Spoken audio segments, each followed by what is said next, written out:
Oke, halo semuanya, kembali lagi di Autonet Max dan kali ini kita mau bahas ini nih, mobil yang lagi diluncurkan dari Mitsubishi, namanya adalah Xpander Cross. Ini dia mobilnya.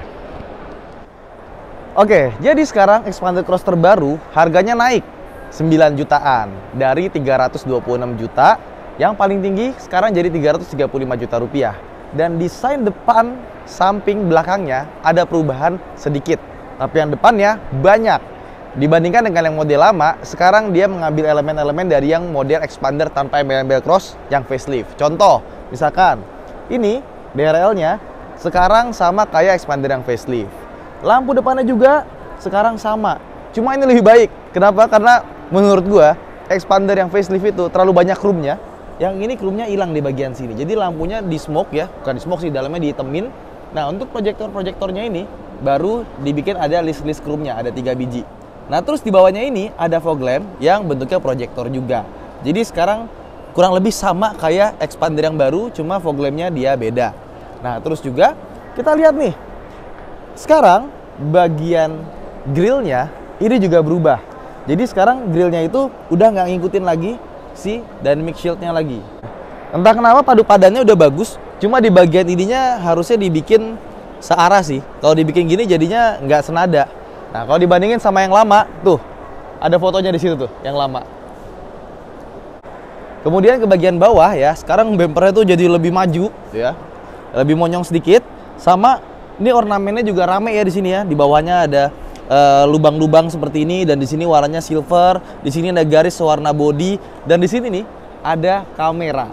Kenapa? Karena yang sekarang sudah dilengkapi dengan kamera 360 atau bird eye view kamera, bisa dilihat dari atas. Kayak Veloz yang terbaru. Nah, terus di sini ada Xpander Cross tulisan ya untuk yang tipe premium.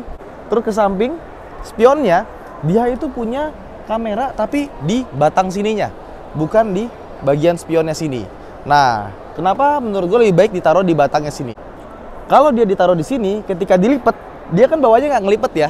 Nah, otomatis dia masih bisa mappingnya di kamera di situ dengan bagus gitu. Terus ke bagian bawah, peleknya masih sama 17 inci, cuma desainnya beda. Sekarang dibikin lebih modern lah. Terus ini dia dibalut dengan ban Bridgestone Ecopia EP150, ukurannya 205/55 R17. Nah, menurut gua nih cocok ya. Xpander ini kalau jadiin ring 18 dari yang udah-udah, performanya sama pengeremannya jadi kurang bagus. Nah, ini menurut gua ada kombinasi yang paling cocok. Lebih enak lagi pakai R16 sebenarnya, lebih laju. Nah, terus ke belakang, sayang sekali di bagian sini ya. Nah, over fender ini kan tebel. Bannya tuh masih kelihatan masuk. Nah, kalau mau asik lagi sebenarnya ini agak dikeluarin sedikit. Cuma takutnya nanti ininya mungkin kena kali ya dari si ban ke over fender. Karena secara sasis dia nggak berubah. Dia cuma berubah ininya aja. Nah, ke belakang ya. Ini, pertama roof railnya sekarang berubah jadi warna hitam. Terus di sini ada spoiler, tapi ini tambahan. Yang aslinya kalau gue lihat dia di tipe sana ya, itu tipe premium, itu nggak ada spoilernya, jadi nambah. Dan rem belakangnya masih belum pakai cakram. Nah, seperti yang gue bilang tadi, ada beberapa elemen diambil dari Xpander baru. Contohnya, lampu belakangnya sekarang sama kayak Xpander baru. Terus bagian plastik ininya sekarang juga desain frame-nya beda, kayak Xpander baru juga. Bumper bawahnya, jadi rame banget sekarang ya. Dan ini desainnya tuh mirip kayak bagian depannya, dibikin kayak gitu ya. Termasuk juga diffusernya dibikin rame sekali. Dan kemudian ke atas di sini ada kamera mundurnya sama ada defogger. Dan kalau kita buka, nah masih sama aja ya. Termasuk ada storage di sini, dan ini masih bisa dibikin rata lantai. Plus dia pakai jok kulit untuk yang tipe premium. Jok kulitnya ini juga warnanya sama kayak model sebelum facelift, tapi yang udah dashboard lift ya, dashboard yang kayak Xpander yang udah facelift ya. Dia warnanya biru dengan corak hitam. Cuma untuk tipe premium ini, kulitnya ini menurut gue sih agak sedikit kurang ya. Dia agak sedikit kasar, gak kerasa premium. Oke, yuk tutup sekarang. Kita masuk ke interiornya.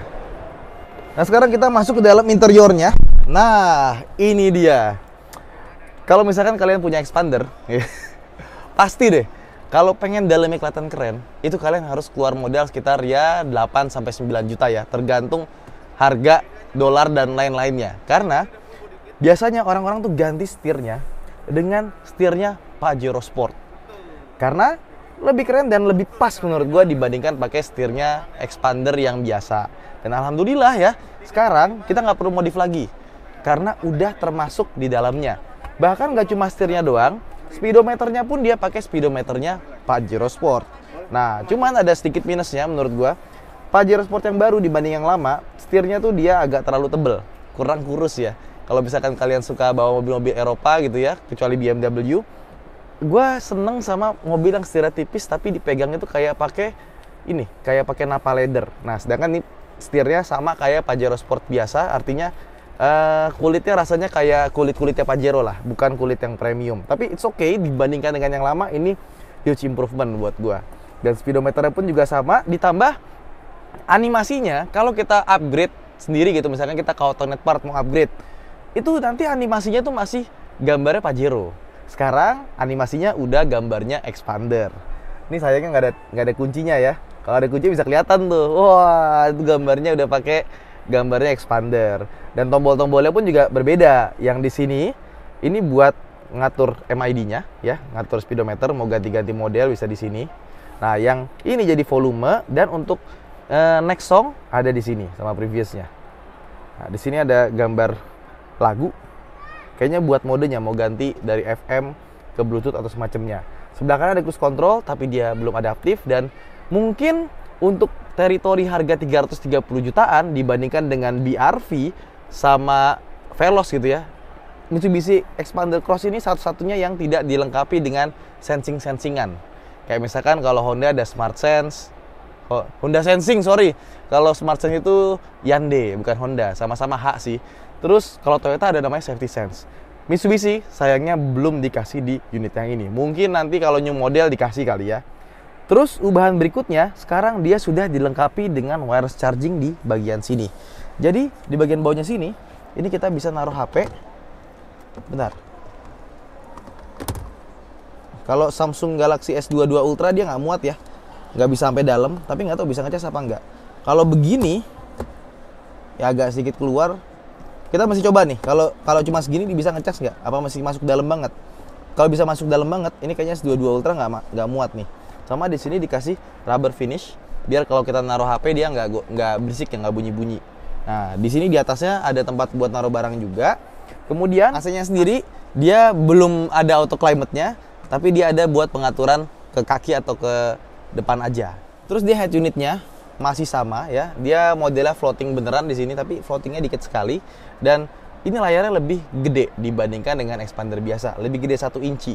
Nah, jadi buat kamera 360 dia lebih enak, tapi sayang sekali tidak ada tombol fisiknya. Semuanya adalah tombol kapasitif, jadi kalau misalnya kita mau naikin volume segala macam lebih enak dari setir. Nah, transmisinya masih sama, belum ada Tiptronic-nya, dan dia sudah punya electronic parking brake dengan auto hold. Nah, lucunya kayaknya dulu ya, seingat gua, Expander Cross yang dash lift ya, bukan facelift, yang dashboard sekarang jadi kayak gini, dulu tuh ada auto start stopnya di sini. Tapi sekarang hilang. Jadi auto start stopnya nggak ada, adanya stability control aja. Terus untuk yang varian manual, dia masih pakai rem tangan yang model lama. Model tarik, dan tariknya tuh modelnya panjang gitu. Yang Matic, dia sudah pakai auto parking brake. Terus sisanya nggak ada bedanya lagi ya, semuanya sama. Kurang lebih kayak gitu, dashboardnya masih sama. Di sini ada soft touch-nya, sama di sini juga ya. Dan entah kenapa, menurut gua kalau kalian beli Expander Cross, kan ada yang premium, ada yang biasa. Yang premium dia pakai jok kulit sama kaca film ya. Mendingan belinya yang non premium aja, karena kulitnya menurut gua nggak kerasa premium. Sama kaca film nanti bisa beli sendiri di mana ya. Mau promosi ya kan. Nah, terus juga ini ada genuine aksesorisnya nih. Jadi kalau misalkan kalian pengen beli dashcam yang bisa langsung dari dealernya, nah, ini bisa jadi genuine aksesorisnya, bisa pesan dashcam juga. Oke, apalagi ya di belakang, coba kita lihat. Nah, sekarang kita ke bagian tengahnya, dan seperti yang kalian duga masih sama persis, nggak ada bedanya. Termasuk juga pattern joknya masih sama dengan warna biru dan hitam. Kemudian AC double blower juga masih sama. Terus di sini masih ada juga nih.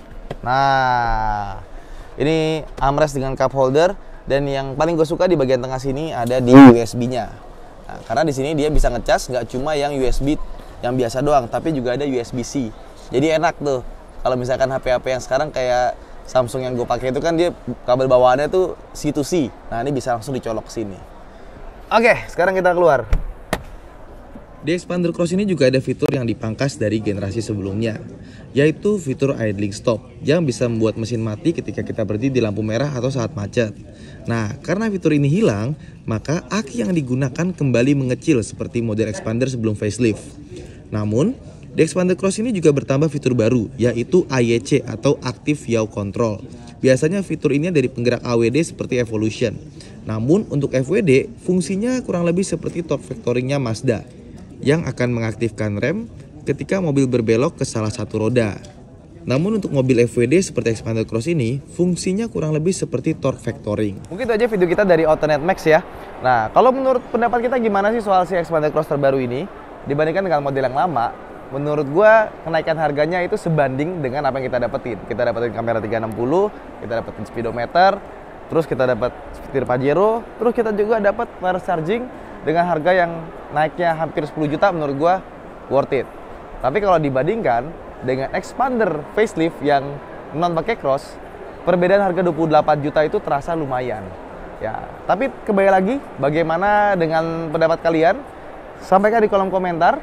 Dan buat teman-teman jangan lupa untuk like dan subscribe. Terima kasih telah menonton. Saya Rizal Hanif. Sampai jumpa di video Autonet Max terbaru berikutnya. Bye bye.